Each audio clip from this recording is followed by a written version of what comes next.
Kia ora, g'day, welcome back here with another paid reaction request. Actually, vast majority of the reactions so far, or recently I should say, have been paid reaction requests. So grateful to those that have sent through these requests and sent through the funds for the reactions. Yeah, who'd have thunked it? But anyway, here we are with another one. And this is part of a series that will be coming out of videos, Behind the Taliban Mask, the Other Side of Afghanistan's Front Line, 2010 in brackets. So this is about 27 minutes long. Let's see how we go. It might take me a couple of bites at this to get through it all. So let's jump in.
Looks like Ali Jan.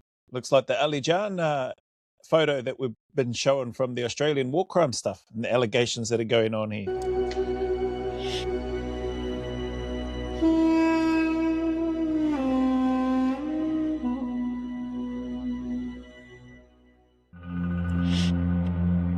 "25 years ago, I went to Afghanistan to report from the Afghan rebel movements. That time, they were the heroes of the West. They were the freedom fighters. Today, the rebels are the enemies of the West. They are the terrorists. I wanted to go back to see for myself who these people are. Are the Taliban really such fanatics as they are portrayed in the media?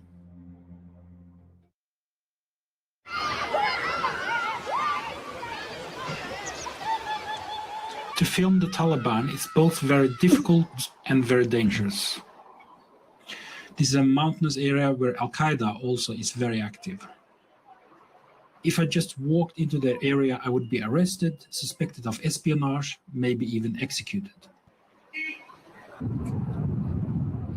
For several weeks, I waited in Kabul. Finally, one high-ranking commander in East Afghanistan approved my visits. This will be the first time ever that he receives a Western journalist. I agreed to meet this commander in his mountain hideout. A Western journalist? Where's this accent from for this fella then, if he's the supposed Western journalist? Is he going to show his face? Two Taliban fighters hiding behind a rock. Long hair, big beards, no smiles on their faces. That moment is the point of no return. Then I just had to keep on walking, greet them, and trust that they really are not fanatics. They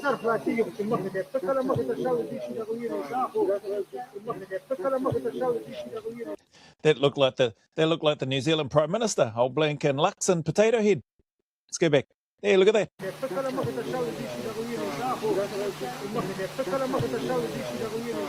The Taliban, they are fighting tall white men, and I'm a tall white man coming with a camera. Because if the Taliban suspect me of being a spy, they will execute me.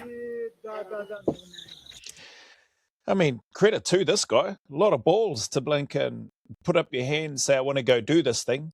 No doubt the Taliban would have done their own version of checks and balances and vetting, whatever that entails for them. I don't know. But I assume they would have conducted and done some due diligence on this supposed tall white Western journalist who wants to come and film them. So, you know, obviously he must have cleared all of their balance sheets, so to speak, and hence why he's there making this documentary.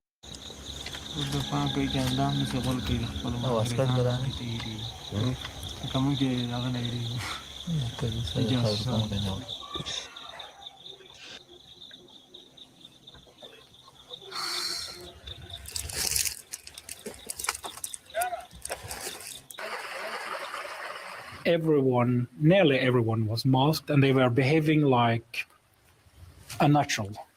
They were not relaxed at all.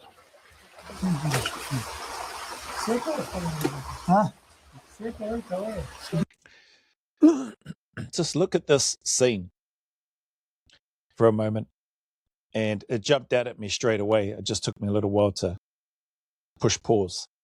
What stands out to you in this image?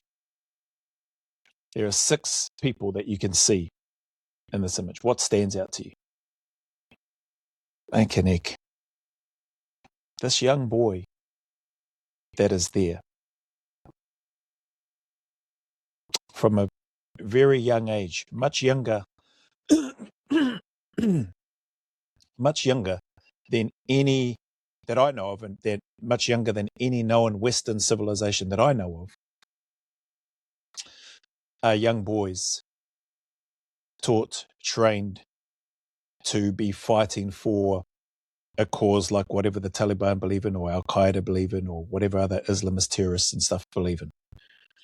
You don't see that, as far as I'm aware. I've never seen it in any Western cultures or civilizations. Having boys as young as that. How old do you reckon that young fella is?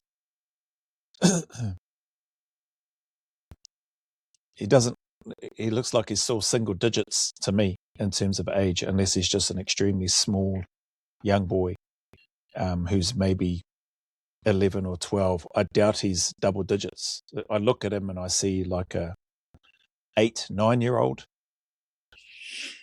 possibly 10. That's crazy. Anyway, I just wanted to pause that there for a sec.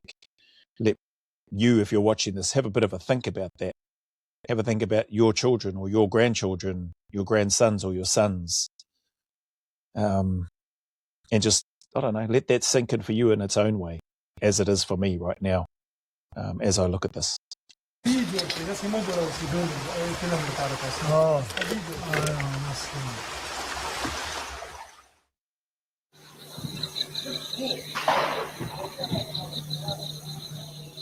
I think you're wrong now. You must be there. More.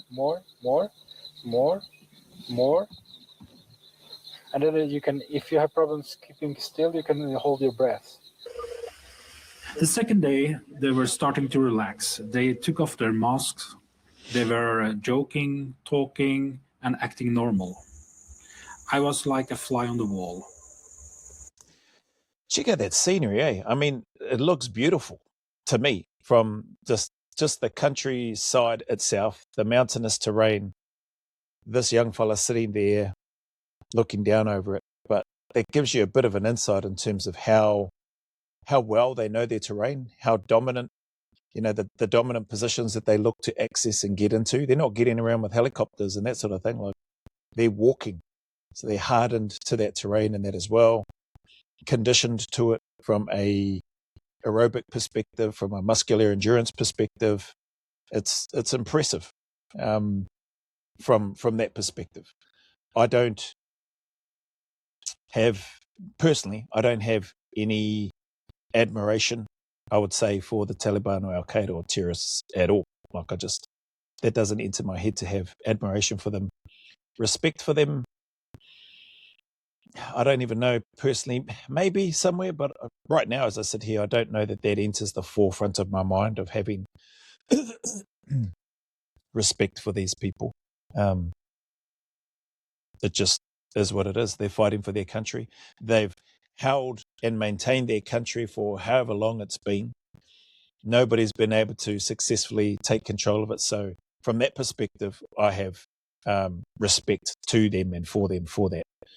And they've definitely dealt to Western civilizations and given a great account of themselves, and Blinken repelled those that have looked to try to occupy and take over their country, who have all ultimately failed.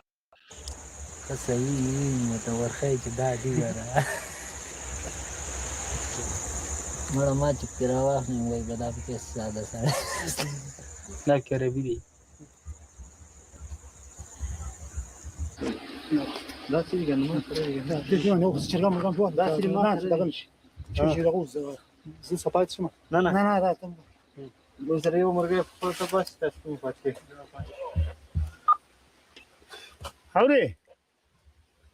Hello. Hebara. I wonder where, maybe this video is going to show up, but I wonder where and what they have set up to charge their radio batteries, etc. Like, what are they? There must be a base somewhere, and maybe this journalist will get to go there and see some of that.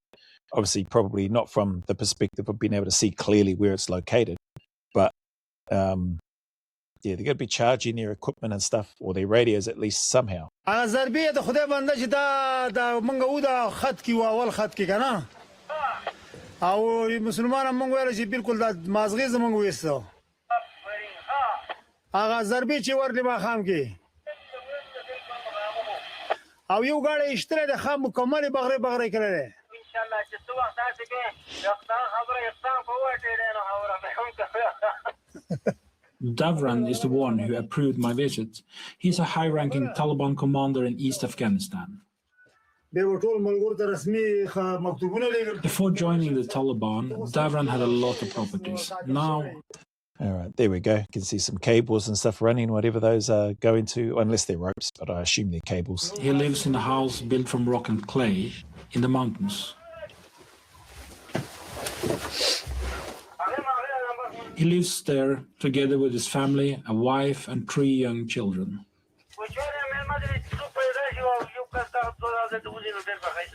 Kochwan number ta sir no. Kochwan number sir no.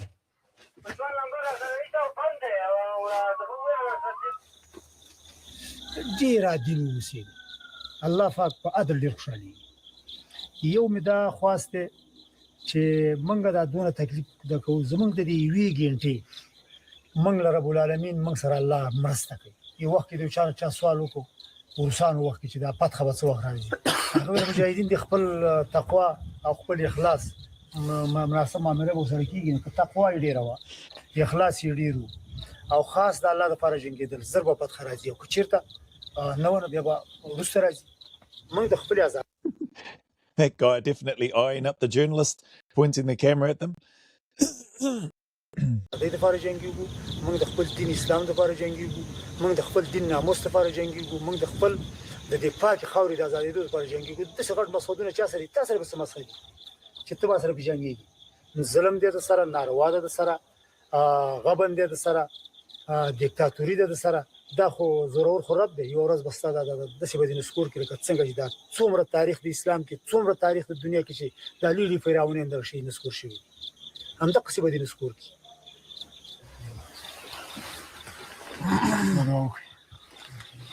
یا الله زموږ د ستاسو راځي یا الله خپل شرعي مقاصد کې کامیاب کړي یا الله د ظالمان د کافرانو تنیس نابود کړي یا اله العالمین زموږ په منځونو کې اتفاق او اتحاد واچي There he is. I don't know if that's the same young fella, but young boy there, that was just a fluke pausing it there. I was about to talk about their faith and their religion and what they feel that they're fighting for. And if you were reading some of the subtitles there, that spoke about, when the Russians came, when would victory come? And I think he spoke about something as long as they've been pure and fighting for their God, etc., that victory would come soon. Otherwise, it'll take a bit longer. But it gives, as I look at this and watch this for the first time, it gives a really good insight, a powerful insight, I think, to anybody, for myself right now as I watch it, in terms of what appears to be the level of commitment that these men, at least that this journalist, has managed to embed themselves with. And I guess the tactics and strategies that they use and will employ and will continue to employ. I mean, you look at it, like living in a mud hut in a mountain, able to repel a world superpower and its coalition forces to boot, to go along with it, out of their country, after being, and those forces been in that country for a heck of a long time. And now they have regained power and control, retaken control of their country again. It's makes me question, and I think would make anybody question, were we there for the right reasons in the first place? Should it have happened in the first place? What were the agendas behind the scenes from those in power and government decision-making, politics, etc., etc.? Yeah.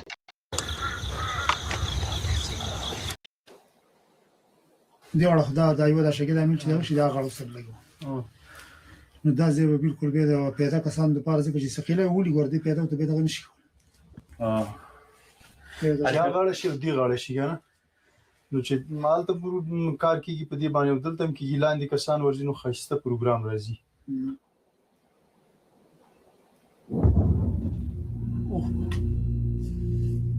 اوري خبره اوري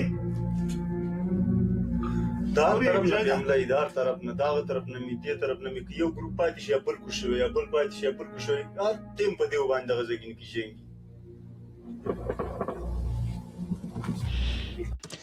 This must be their headshed orders group, either getting their warning orders, or these may be the commanders under his control of other men, I would assume, discussing their plan and strategy, I'm assuming, in terms of various types or maybe it's a specific attack that they're going to look to launch.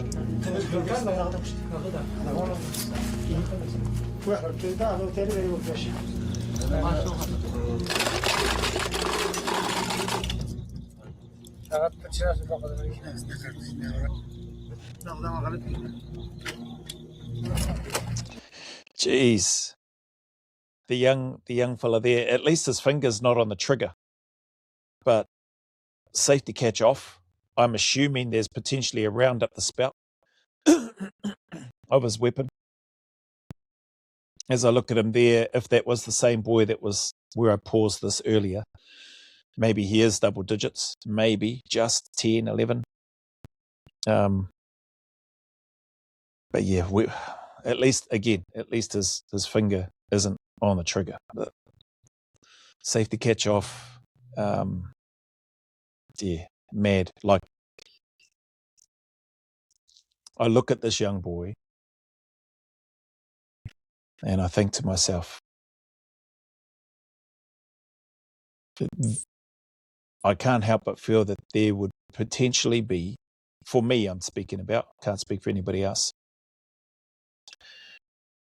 there would potentially be a split second, maybe longer, I don't know, but a split second of pausing for me if I saw a young man like that. Why? Well, I've got 6 children, I've got 3 boys and 3 girls, blessed.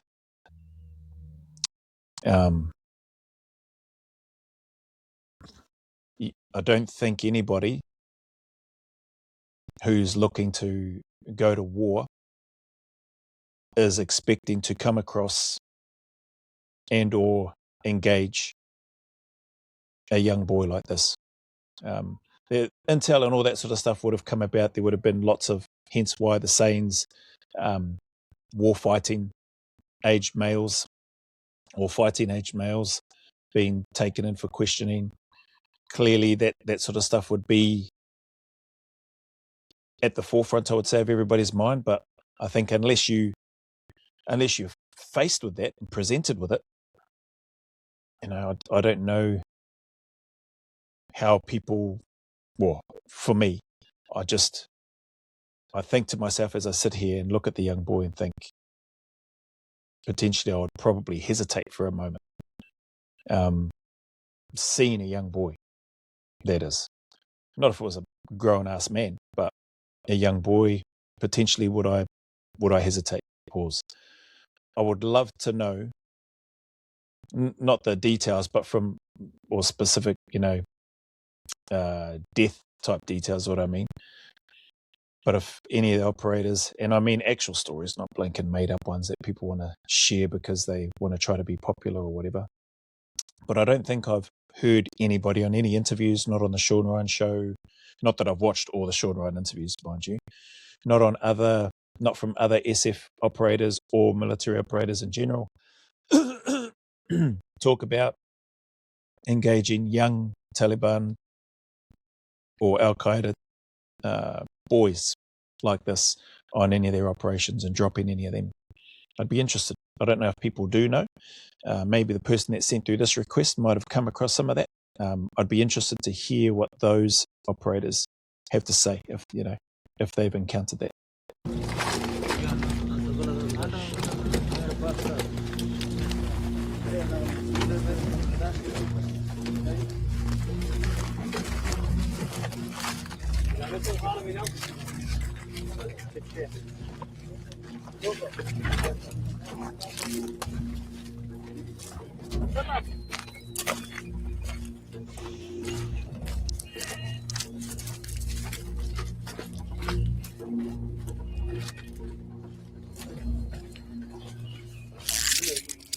چې واړم بنا کې ځان نه فنا کې ته هیڅ شمه دا دروبین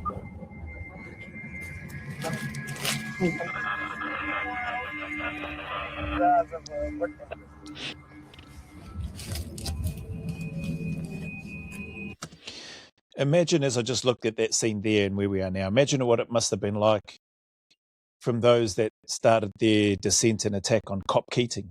One of the videos that I did a reaction to, the blinking, brainless bloody twats in whatever the US military command was that decided to put a combat outpost at the bottom of blinking these mountains that just converged onto that space, and tragically, a number of soldiers lost their lives, etc.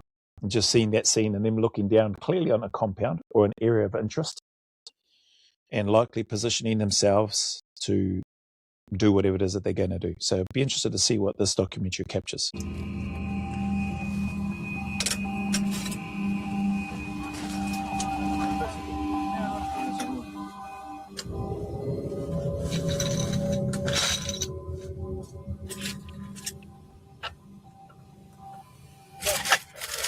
Down in the valley is a tarmac road used by American forces. From their position on high ground, the Taliban were ambushing the American convoys all the time.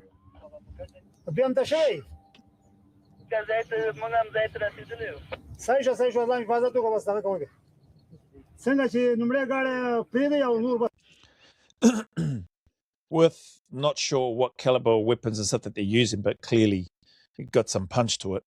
These don't look like, and understandably they're up in the mountains and far away as I look at that screenshot for obvious reasons. But I don't know. Obviously, I wasn't there on the ground. I'd be interested to know, and or maybe we're going to see it, how effective these ambushes at that distance with what they're using are. Maybe they've got other people that are even closer. I'm not sure. Maybe they've got IEDs already planted down on that road if they know that it's a well-used track by American forces or coalition forces. So anyway, let's see. Let the first vehicle pass and then start the attack.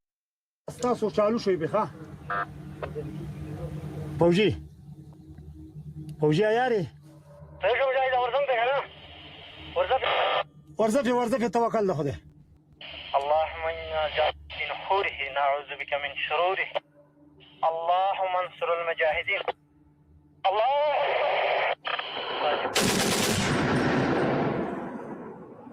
أكبر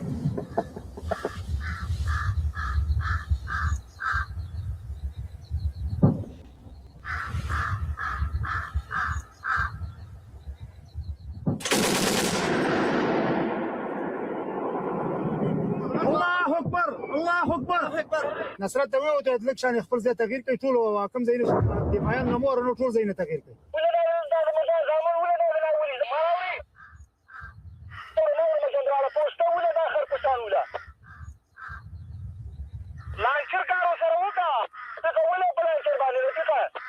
د پوسټینه گزار ورکه ها صحیح غاړي وشته الله اکبر ګوره دا مرمجار سره Gara wishto. Udishto ma zindabad.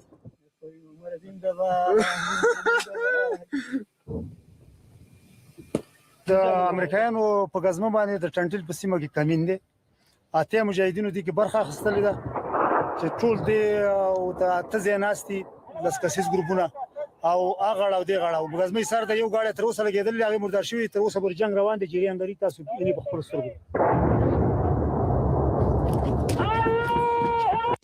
Okay, so they have so they have got multiple positions based on what I was reading there in the subtitles. Scattered around. Obviously, he's the big cheese, so he's much further back from where the action is taking place, or the ambush is taking place, I should say. And sounds like he's coordinating, giving the instructions, etc., etc. And they're carrying it out.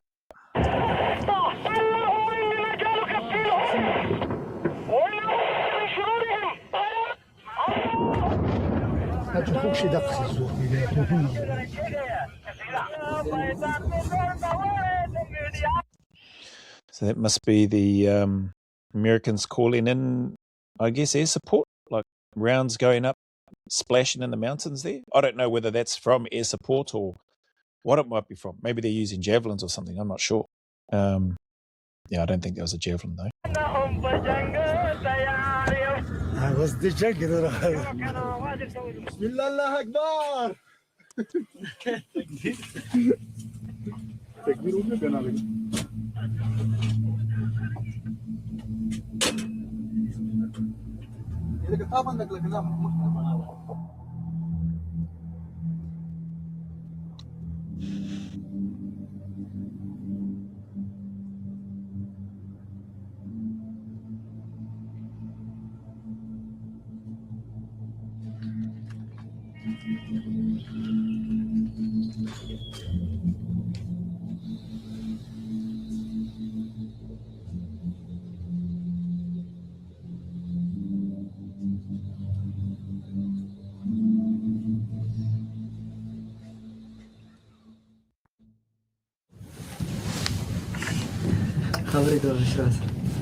زي كاكا زيلا يقول تمر كي شكر دركاي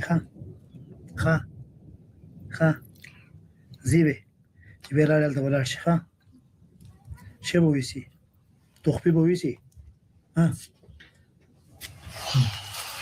متى هذا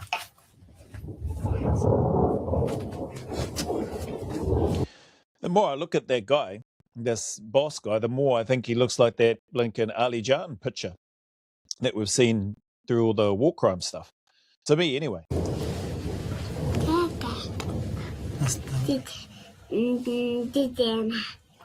تتوي ودتا صدقنا ما تكلم تقول ما تكلنا تجندرك أول ما تكلنا تقول ما تكلنا نعم صبرك جيش أوتو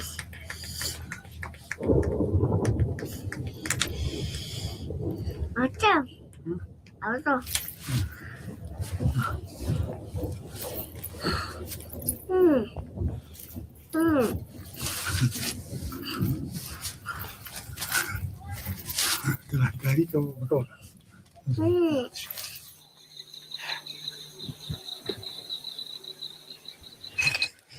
لازم تقول كثير من تسوي هذا زان في كبير خلص एक बार तक सिसाड़ा लगी एक बार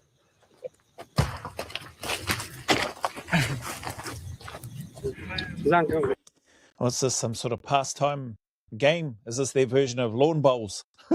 rock tossing or rock throwing? In Kuno province, they have a sport. They compete among each other who can throw rocks as far as possible. Davran is a former volleyball player. Of course, he was winning all the time.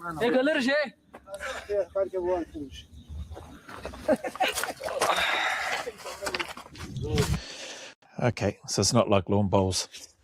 It's just I guess a pastime activity, so you can throw rocks the furthest. I mean, as I look at that, I just think of how simple, in this part, how simple life is, and how dare I say nice that can be. I think of my upbringing and just how simple it was in comparison to what it's like for, I guess, for the majority of young people these days, with pressure, with the need to try to fit in, with the need to have the latest gadgets or whatever the trend is happening at the moment or at the time, whereas you didn't have any of that stuff growing up. So, there's some pros, I think, to just living a simple life like this in terms of what they're doing here, albeit they're Taliban or Al Qaeda, or they are. I don't know. I guess it's made it sound like, this journalist made it sound like, they're not friends, the Taliban and Al Qaeda, unless I guess it's things are in their favor or in their best interest to combine their forces.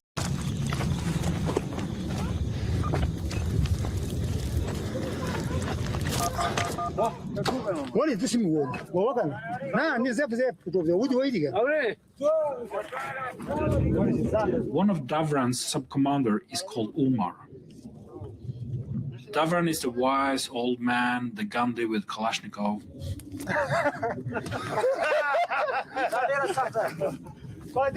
Omar is the cowboy, the wild card.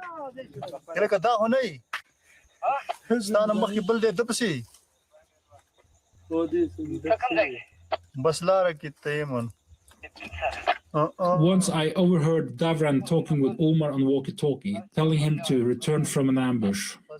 Umar replied that first he must shoot one US soldier or being shot himself.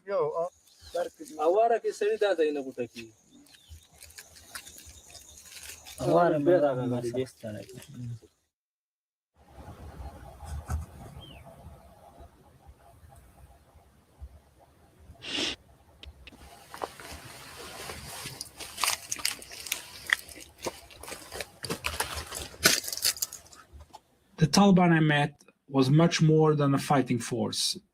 I was surprised to meet an armed man with a civilian function. Abdul Rahman. He's surprised to meet, what did he say? An armed or unarmed man with a civilian function. Let me just go back. The Taliban I met was much more than a fighting force. I was surprised to meet an armed man with a civilian function. An armed man with a civilian function. Just have a listen to that for a moment. All of those finger-pointing, war criminal, touting retards, let's call them, in regards to the stuff that's happening in Australia and the UK. Just have a listen to that. An armed civilian or an armed person with a civilian function for the Taliban. Abdul Rahman is a regional Taliban judge. He walks around solving... A regional Taliban judge. So does that translate into being an Afghan judge in the actual legal system over there? I don't know. That makes me smile, though. A regional Taliban judge, or maybe he's just for the Taliban stuff. Maybe I'm looking too much into that. And disputes between families. He convicts thieves and spies.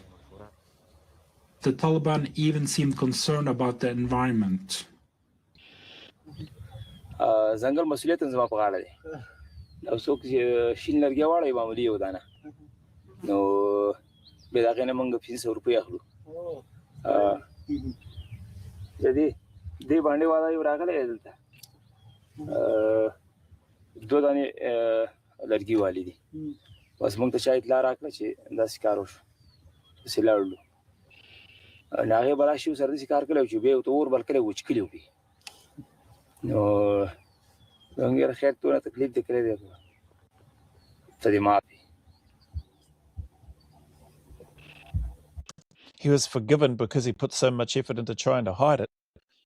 It just sounds stupid. بیا مو وکړه سلا کړو بجوړه غوغا د غزا کمربن مو تړلې لملا مونږ یو د الله نوی ګل چا ټول پتا ماد دې چې راځي رون سبا راکوا اجازه. I think I'll probably be skipping through this stuff and editing this part out, I think.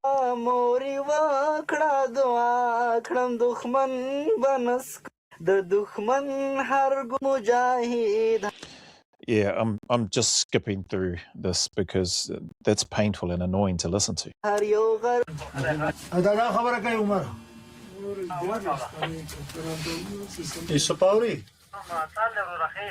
الحمدلله خیرتونه تاسو جوړې وئ خیر دی انشاءالله اطمینان دی راته ښه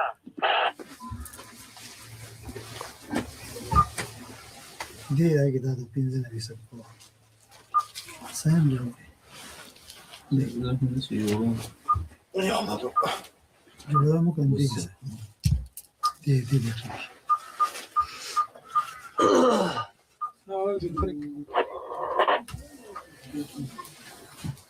The Americans have put a price on the head of Davran, apparently $400,000. Once a traitor tried to assassinate him. بس سړی د ګاډي نه راغی ګاډي نه راوستو یو کس په دکاندا گزارو مال ووي مزمن دوه کار سم نشته مخې وژنو په دې رښتې سیر نه کسان کوشلو د سیټه ګاډي زما دې سیټ ته چې واچو نو دا کول داسې خولي برامات شو زمونږ په لته راول سیدل چې ګاډي مودره و دا حرکت شنو ځلکان ته دلته زمونږ یو ځای د موږ چې ناستو مو تاسو را لیدا دې ته مونږ اړي ګړم دا ډیر اوچت ځای دی چې ویش لاړ شي وی ولې دې ګاډي نه حقته واته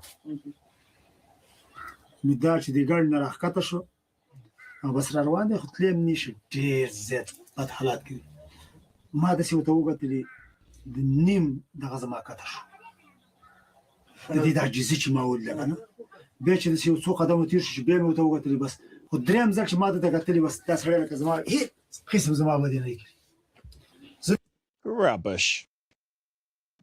Rubbish. You felt no ill will towards him. You had let him go. Oh, is that what he's saying? He let him go? We walked a few steps. I looked at him again. I felt he had done me no harm. What a crock of SHIT if ever I've heard of.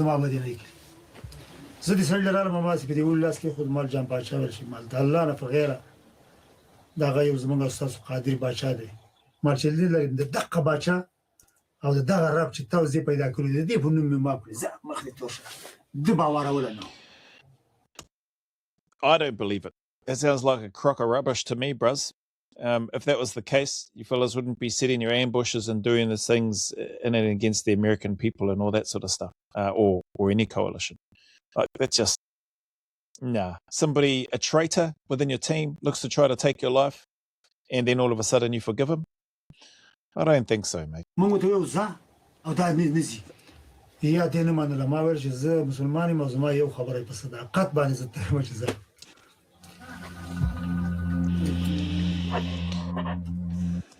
Rubbish.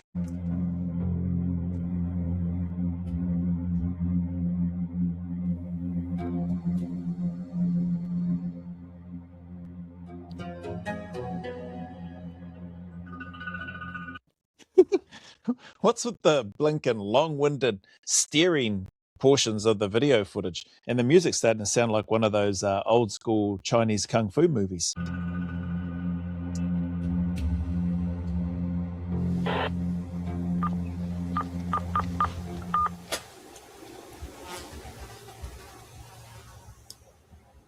اوري عمره جواد عمره تاسو دواړه ځان له دویم ځای ته کوي دواړه دستی وره دستی امر ومنئ عمران دواړه د شاته شي عمران دواړه د شاته شي. The ambushes turned into something like a daily ritual. American convoys drive past the Taliban area.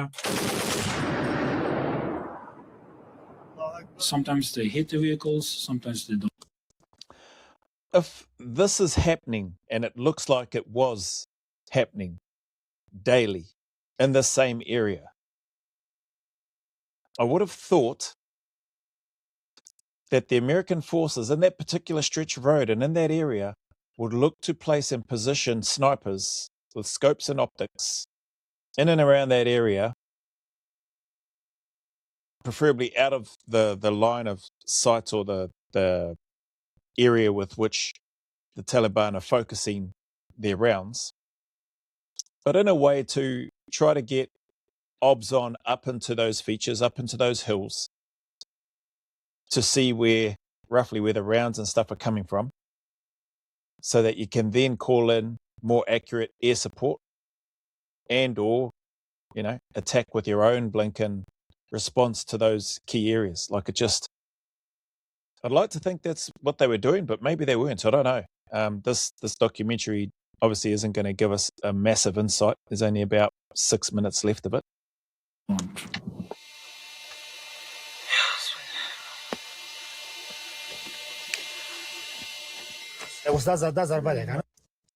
Sorry, and the reason that I say that is that that heavy weapon that he's got there is not a small piece of kit. You can see how well it's set up and how much effort they've gone to try to hide it,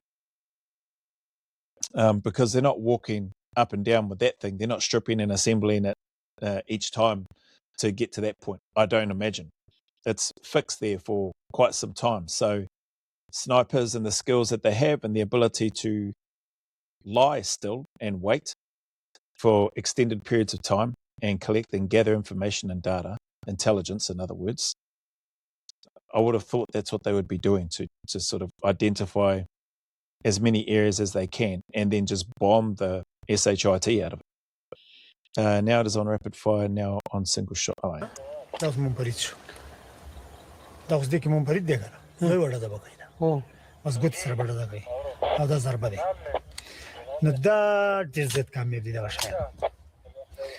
دلته یو ودی کړنګل کې یو ملګری سره دیش د امریکایانو په بالکل پوره کړی یعنی چې د امریکایانو منځري یو دلته بچ خلک ورا لغې وته ویل شي تاسو څه وکړئ دا جنگ د امریکای کې خدا یو ورځ ولاله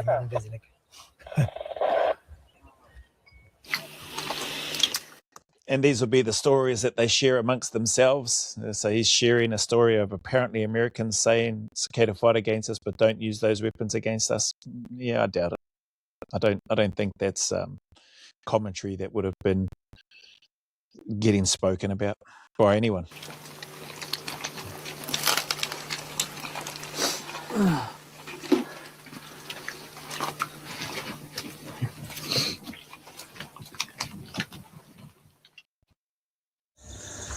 أشهد أن محمد رسول الله. Bloody hell. I'm skipping through this as well. Look, he's even blocking his own ears. So that's why I'm trying to skip through here without playing it.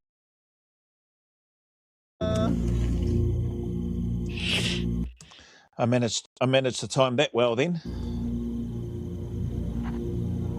Constantly there was US aircraft in the sky. There was jets, bomber jets, there was Predators, there were some helicopters. But there's one aircraft that scared them. A transport plane converted into a gunship. When this was in the air, Davran was very concerned.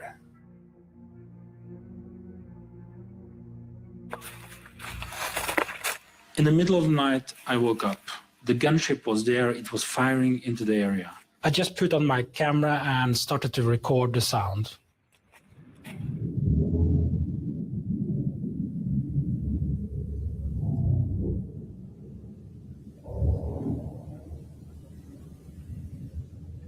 A few minutes after Davran came, he was hammering at the door. He said, "Everyone, just leave your things. Just go up in the mountains. You have to hide."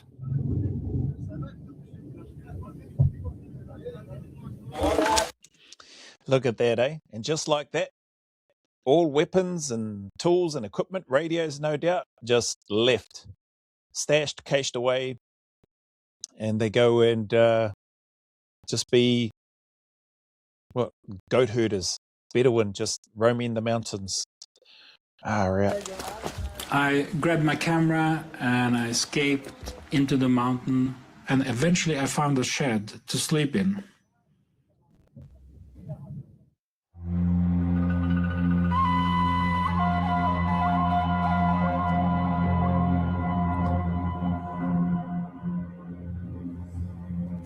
Next morning, I returned to the house of Davran.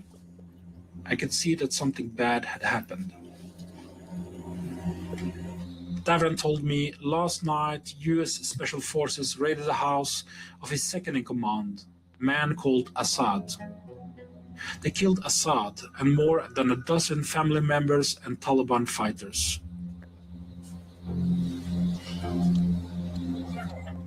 The following night, the house of Davran will be attacked. He must therefore escape with his family deep into the mountains. I must return to Kabul and he will call me after 1 month. Before I left, Omar, he handed me his phone number. He said, call me in 2 weeks. You can go to my area.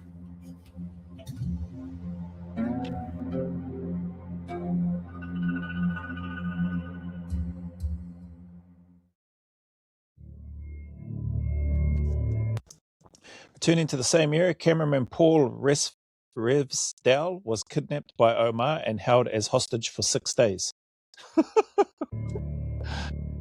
Oh, well, 6 days. What happened next? No ransom was paid. A few weeks later, US planes bombed the home of Commander Doran. A few weeks later, US planes bombed the home of Commander Doran. Doran? Was that his name?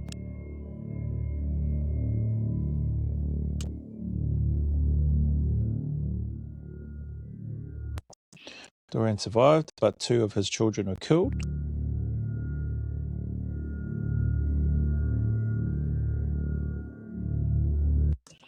How did that happen, bruz? Did Doran ran away, did he? Did he ran away and left his children and his missus behind?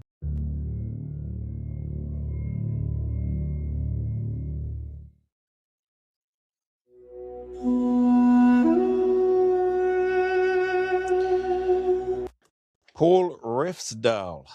Okay, anyway, that's the end of that one. Cheers for sending it through. That's my thoughts and reactions to that, based on what I saw, and that was nearly 50 minutes. So I'll wrap this one up here. Appreciate your time if you stopped by, and we'll jump into, or start having a look at the other videos that have come through as part of this collective request piece that's come through. So anyway, take care, look after yourself, and you'll see me, and I'll be talking to you on the next one.